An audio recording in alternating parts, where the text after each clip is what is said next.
Happening now, our local congressman explains the possibility of another stimulus check. Plus, we tell you the county's discussions on if and when we could enter a microcluster COVID-19 zone.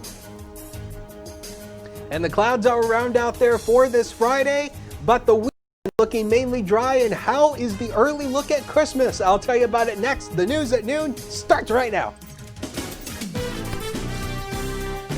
Live and on demand, this is WNY News Now. And thanks for joining us for WNY News Now. I'm Justin Gould. The number of those who died from COVID-19 in our area continues to rise after 3 new cases of COVID-related deaths were reported between Chautauqua and Cattaraugus counties. The Chautauqua County Health Department says an 80-year-old has died from COVID-19 complications, the 3rd death reported this week, and the 25th since the outbreak started. Leaders also reported 71 new cases on Wednesday, with 17 of them in Jamestown. There are now 391 active, with 96 of them in the Jamestown area. Meanwhile, the Cattaraugus County Health Department says an 87-year-old woman and 62-year-old man both developed respiratory failure and were unable to overcome their illness despite aggressive medical treatment. That is the 34th and 35th COVID-19 death in Cattaraugus County. Furthermore, local health leaders also reported 85 new cases there yesterday, with 699 now active. Health leaders in Chautauqua County are discussing what would happen if the area enters one of New York State's microcluster designations. Speaking during last night's Board of Health meeting, Public Health Director Christine Schuyler explained that the county has received numerous questions from residents asking if and when the county could be flagged. She says it's hard for local leaders to calculate what specific metrics the state uses to make their final decision. However, based on metrics provided, it's possible some of the area could face a designation sooner rather than later. The governor announces the zones at a press conference, and they're into effect immediately. The guidance has not changed for yellow zone for testing requirements of 20% of students and staff in the school districts in the affected zip codes. For instance, if it was 14701, that would include all of the Jamestown school buildings as well as Southwestern. Now, she says if the testing results indicate a lower percent positivity rate, the overall community, then the schools would not have to transition to remote learning, and the school would not have to retest their students. Now, Jamestown Public Schools started reaching out to parents with students attending class in person to have them sign consent forms for COVID testing. In yellow zone, schools must do weekly testing, houses of worship are capped at 50%, and mass gatherings would be limited to 25 people. Businesses do remain open, with dining limited to 4 people per table. Zip codes with 7-day rolling average positivity rates above 3.5% for 10 consecutive days and has 15 or more new daily cases per 100,000 residents could enter a yellow zone. If the positivity rate is above 4.5%, the county could enter an orange, or above 5.5%, it could enter a red. Although no one knows really if or when that could happen. Chautauqua County currently has a 7-day average percent positivity rate of 8.8%, that down just slightly this week. Well, soon we may have another weapon to battle the coronavirus pandemic. A second vaccine has now been recommended for emergency use. Melissa Rainey has the latest on what the FDA advisory panel had to say about Moderna's dose. That concludes the vote. It looks like we have a favorable vote. An advisory panel is now recommending emergency use authorization of a second coronavirus vaccine in the United States. Moderna's COVID-19 vaccine could be hitting arms across the country as soon as Monday. It looks to be roughly 95% effective at preventing disease, including 100% effective at severe disease, about 95% effective in preventing disease in people who are over 65 across different ethnic backgrounds, racial backgrounds. This as confusion stirs surrounding distribution of the Pfizer vaccine, with states being told by the federal government that they will receive fewer doses next week. The White House says shipments are being held back for the second dose. The Pfizer vaccine goes out in 2 shipments, so half of the vaccine, so 2.9 million going out this week. Another 2.9 million would be held back for the second dose for those patients to receive in 21 to 28 days. Now, with the nation facing its deadliest day since the beginning of the pandemic on Wednesday, the stress of constantly being surrounded by death day after day is taking a serious toll on healthcare workers on the front lines. We're already seeing a lot of PTSD-like symptoms, and especially the bedside providers, both physicians and nurses, as the waves continue. I'm Melissa Rainey reporting. Melissa, thank you. Now, just this morning, Vice President Mike Pence joined his wife Karen and Surgeon General Jerome Adams to get vaccinated against COVID-19. It was done on live TV at the White House. The Trump administration says the event was aimed at building public confidence in the vaccine's safety and efficiency. Staff from Walter Reed Medical Center administered the shots of Pfizer's BioNTech vaccine. Pence called the speed of producing a vaccine a medical miracle and says it's the beginning of the end of the COVID pandemic. A local senior living community will be feeling some holiday magic tonight during a car parade to celebrate the season. Heritage Senior Chaplain Larry Petrie says the parade is similar to one that took place earlier this year. Leaders with Heritage Ministries are hosting what they're calling the Bring the Joy Parade at 6:30 at the Homestead in Gary. The community is encouraged to join the festivities by decorating their vehicles and lining up at 6 o'clock in the parking lot of the Homestead Stables on Damon Hill Road. It's been a difficult season, and I think we've learned to navigate it fairly well. I'm just so impressed with ways that friends and family members and community members have been able to stay in touch, whether it's through some of those FaceTime calls or window visits or calls and letters, maybe stopping in if you're able to do that safely. I believe that encouragement has gone a long way. The parade will not be open for public spectators to gather on the ground, but is intended for seniors to view from their windows or porches as cars drive by. Certainly a great event. Let us know what you think about that and more in the comments down below. It's always amazing to see the many ways that our community comes together, and just another exciting way, even amid a worldwide pandemic, to celebrate each other safely. Well, we thank you for joining us for WNY News Now on this Friday. Good to see Dave. Thanks so much for tuning in. Great to see Nancy, John, Jessica, Matt, Pam, Debbie, and Gina as well. Let us know what all of you are doing down in the comments below. We appreciate you tuning in. Now let's get a check of our first offense weather forecast. Chief Forecaster Dakota Hunter joins us live with a first look at that. And Dakota, it looks pretty snowy out there, although I have seen a couple of peaks of sun. Yes, we have. The sunshine is going to be peeking out in spots through the afternoon today, so it's not going to be entirely cloudy. This is a live look coming from Salamanca from the top of the Seneca Allegheny Casino, and you can see the snowfall accumulation there, and the snowfall event that we went through on Tuesday and Wednesday, or Wednesday night going into Thursday. Yeah, you can see Justin doing this. But yeah, Tuesday into Thursday, or Take a day off and it messes your whole yeah, I know. I don't even know what day it is. I don't know where I am. I don't know anything.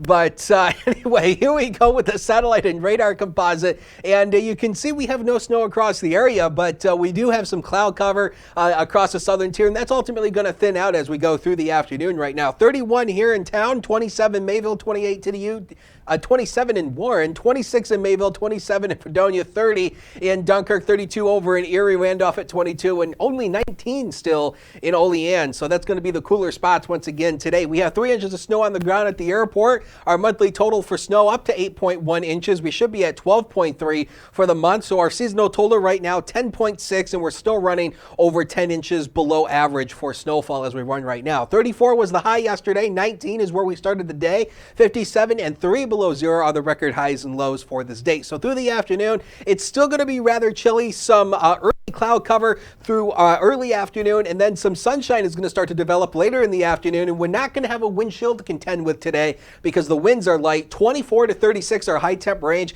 with a light and variable wind. Now the weekend should be mainly dry, minus a few rain showers on Sunday. We'll time it all out, plus an early look at the Christmas forecast in just a few. Justin. All right, Dakota, the eyes will be on it. Thank you. Capitol Hill leaders say they're getting closer to a much-needed COVID relief package. They're trying to strike a deal before existing lifelines expire in the coming days, while navigating a deadline to avert a government shutdown tonight. As Karen Caife explains, lawmakers are now considering another round of direct payments to Americans with a $900 stimulus check. Faced with two urgent tasks, fund the government past midnight on Friday and extend COVID-19 relief set to expire by year's end, it is crunch time on Capitol Hill. But they may need more time on the clock. We're going to stay right here, until we're finished, even if that means working through the weekend, which is highly likely. The number of those in need of help is rising. The Labor Department said 885,000 Americans filed for unemployment for the first time last week. We're still down 10 million jobs from where we were in February pre-pandemic. And half of those jobs are people who say that they have permanently lost their. That's a lot of pain, financial pain and suffering. First of all, both parties seem to recognize the urgency. We have a responsibility to get this right. People's lives depend upon it. But the sticking point's the same as they've been for months. A $900 billion package under discussion could include an extension of enhanced unemployment benefits, money for small businesses, and another round of direct payments to Americans. But some Republicans say the bill's price tag is too high, and progressive Democrats want larger stimulus checks. Still, they say they're getting closer. I can guarantee that we'll get a deal done. I can't guarantee how soon that's going to be. In Washington, I'm Karen Caife. Karen, thank you. Several Americans throughout the country reported that they did not receive a $1,200 check earlier this year, despite the fact that they appeared to be eligible. Well, this as Congressman Tom Reed, during his phone press briefing yesterday, announced lawmakers are inching closer to that agreement on a $600 direct payment to you. Now, with all of that in mind, we asked him how Congress can assure that those who didn't receive one last time could get one this time around. He says that the first round of checks were delivered during what he says was a learning curve for the U.S. government. I think this stimulus check round will have the benefit of all of that learning knowledge that the administration learned in executing on the delivery of these checks. And I am confident that at the end of the day, these checks will get to the people who will ultimately be the ones eligible to receive them, and we will get through it in a very effective and efficient fashion. Reed acknowledges that government can have its moments of frustration, but he believes that the delivery system will be much more improved this time around, and that the guidelines of who will qualify for the $600 checks will be determined during a final discussion soon. Well, straight ahead here, police make an arrest in a slew of car break-ins in Falconer. But first, an update on the county jail's COVID-19 outbreak and the efforts to contain the spread there. That and more as WNY News Now continues on this Friday. Stay with us.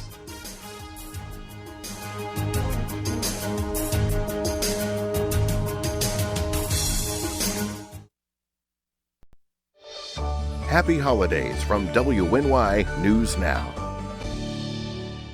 EagleZip.com is your local one-stop shop for all of your home and business computer needs. Located on Fluvan Avenue Extension, just outside of Jamestown, EagleZip.com sells and services all brands of desktops and laptops, as well as servers and network equipment for your business. All new computer sales include transferring your data from your old computer, plus a 2-year warranty. Call EagleZip.com today. Stop by EagleZip.com today and let us make computers easy for you. I'm a survivor. I'm a survivor. I'm a survivor. Testicular cancer is the leading form of cancer in men aged 15 to 35. 1 in 250 men will be diagnosed with testicular cancer. But 98% will survive if detected early. As a survivor, I believe early detection is the key. Learn how to do a testicular self-exam and other important facts about testicular cancer at oneball4tc.com. Want weather now?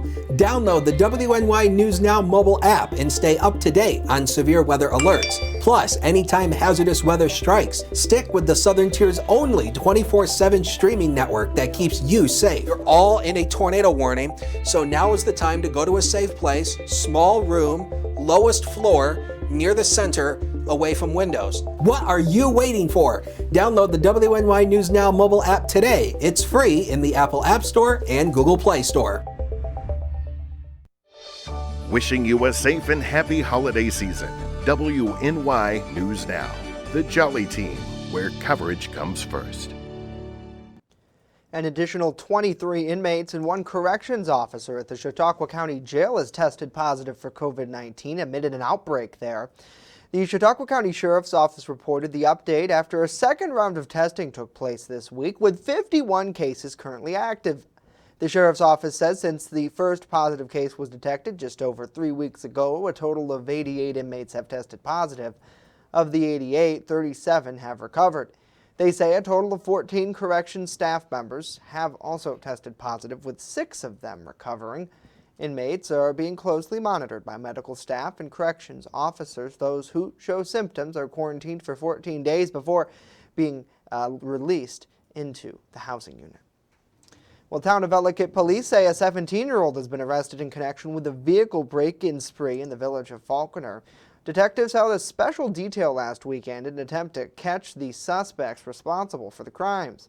Now, on Sunday morning, police say the youth was arrested after he allegedly entered unlocked vehicles. The teen's now scheduled to appear in family court. Police say additional charges could be likely against others who may be involved in the thefts. Last week, police sent a notice to residents asking them to lock up their vehicles after a large amount of larcenies took place. Anyone with home surveillance was asked to contact the police and send their videos of people entering vehicles or doing anything suspicious on their property. Well, it's as small as a coin, but the danger is big if ingested. Button batteries are common and found in many items, and with the holidays now upon us, doctors are sending out a warning. Mandy Gaither with more in today's Health Minute. They're found in remotes, key fobs, toys, even some holiday cards. But button batteries can be dangerous if swallowed. This can be really fast. This can really critically injure a child and be fatal within a matter of hours. Dr. Manisha Agarwal has seen firsthand the dangers of button battery ingestions as a pediatric ER doctor at Children's Healthcare of Atlanta. It can very easily become stuck in the esophagus. And even though the button battery might not be working for whatever toy or remote control it was in before, it usually still has some charge left. And so when that charge is in the esophagus, it can injure it, it can start eroding through the tissue, and that is what can usually cause significant damage and make that ingestion so fatal and deadly. Each year, U.S. poison control centers get more than 3,500 reports of button battery ingestions. Stopping it from happening is simple. Keep button batteries out of sight and reach for small children. Check the screws on toys and devices children have access to, and keep loose batteries locked away. Finally, don't wait if you think your child may have ingested one. The most important thing you can do is to go immediately to your closest emergency department. Don't delay care. For today's Health Minute, I'm Mandy Gaither. Mandy, thank you. For any questions, parents can call the National Battery Ingestion Hotline or contact Poison Control. Well, it's time to show off your ugliest Christmas sweater because today is National Ugly Christmas Sweater Day. The special day was started back in 2011 as a way to lighten up the busy holidays. Now, it's grown more popular every year and is now celebrated worldwide. Ugly Christmas sweaters can be fun, cute, or even a little naughty. The variety of them are sold in stores and online, but it's also easy to create one yourself. Just grab an old sweater and embellish it with ribbons, tinsels, bells, lights, or ridiculous characters. And don't forget to post a photo on social media. Certainly, Dakota. We had quite a bit of fun with ugly Christmas sweaters back at last year's Jamestown Christmas parade. And I was actually trying to find the video here this morning, but it's like a 2-hour clip, and I just ran out of time to find it. But I'm going to go back and look at it again because every year we always try to sport some new, good-looking, ugly Christmas sweaters. Well, unfortunately, I don't have an ugly Christmas sweater on, but I do have this Let It Snow Christmas tie. This is the famous Christmas tie that makes noise. Yes. Oh, yeah, we can hear it. Yeah. And this famous thing. I heard it this morning go off a couple of times. I like it. I think it's cool. I know you wouldn't wear it if you didn't like it, right? Well, you see, the problem with this tie is whenever I work and I push... You bump it against the desk. See, I bump it against my desk in here, and it starts going off. So it was kind of driving me nuts this morning. So you know what? Maybe you should take out the button battery. Just make sure you dispose of it. Yeah, that's true. My clicker has a button battery. It does. Speaking of which. So. Well, this month has really been something weather-wise. I think it feels like, and I don't know if I'm right, but just off the top of my head, it feels like we've had days where it was spring-like out there, days then where it's freezing-like, and that's what reminded me of this morning with it so cold across the area. Yep, and I mean, you know, it's a typical La Nina pattern where we get these warm temperatures and then we go down again and up and down. Here's the temperatures throughout the month as we run right now. So you can see we've had a lot of blue on the map, but believe it or not, our average temperature for the month is at 32.9. As we run right now, that's 2.8 inches, 2.8 degrees above normal. So this ranks, if the month were to end right now, this would be the 16th warmest December on record. But again, as I often tell you, this data is skewed because we're only about halfway through the month. So we'll see as we end the month in just a couple of weeks, we'll see where we are. Pekin Peak is officially open. 6 to 24 inches is their current bases with a packed powder surface,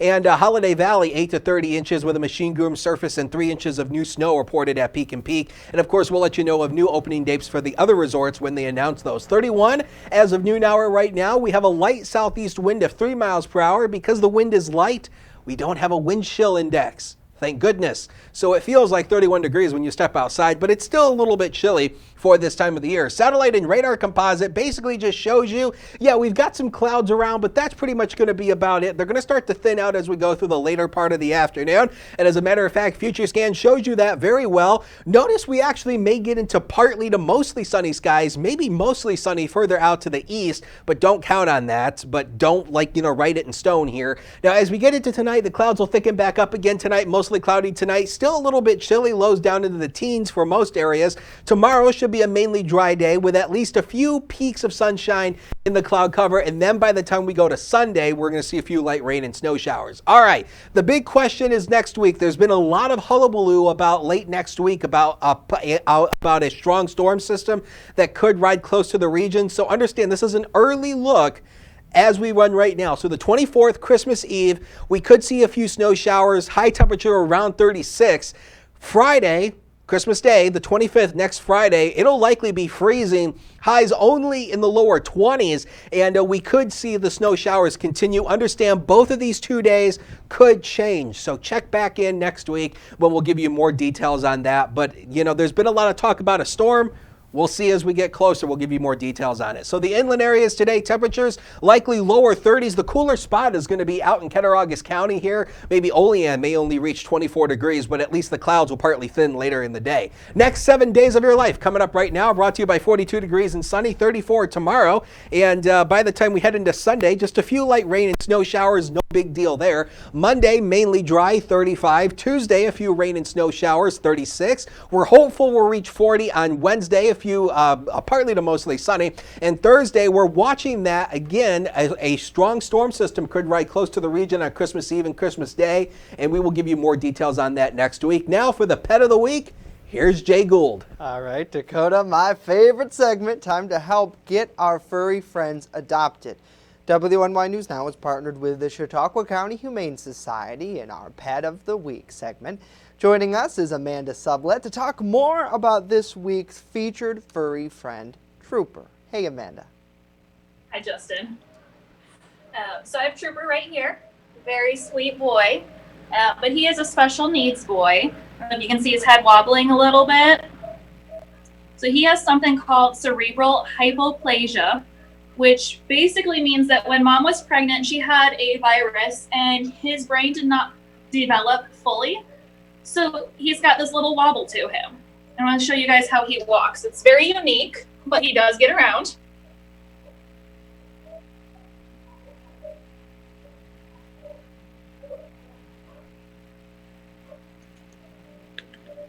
Here we go.